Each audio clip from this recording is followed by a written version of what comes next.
दोस्तों, जो हमारे नसीब में होता है वह कहीं भी हो हमें मिलकर ही रहता है, और जो हमारे नसीब में नहीं होता वो पास होकर भी दूर चला जाता है।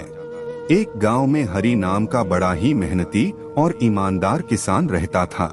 एक दिन वह खेत में हल चला रहा था, तभी उसका हल एक पत्थर से टकराया। उसने जमीन खोद कर देखा तो उसे सोने के सिक्के मिले। उसने सोचा, ना जाने किसके होंगे, मैं क्यों लूं? अगर यह मेरे नसीब में होंगे तो जिस परमात्मा ने यह दिखाए हैं वही घर भी पहुंचाएगा। फिर वह उन सिक्कों पर मिट्टी डालकर घर चला आया। फिर हरी ने यह बात अपनी पत्नी को बताई। हरी की पत्नी उससे भी ज्यादा भोली थी। उसने यह बात पड़ोसी को बता दी। चालाक पड़ोसी ने रात को चुपके चुपके अपने घर वालों के साथ खेत खोदा तो उसमें 3 मटके निकले। मटका खोल कर देखा तो उसमें सोने के सिक्के नहीं बल्कि उसमें बड़े बड़े जंगली बिच्छू थे।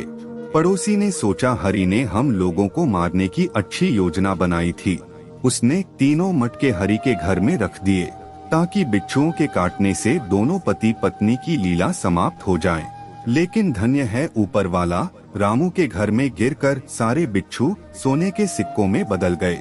सुबह जब हरी उठा तो उसने सिक्कों को देखा और भगवान को धन्यवाद दिया और उसका ईश्वर पर भरोसा और पक्का हो गया।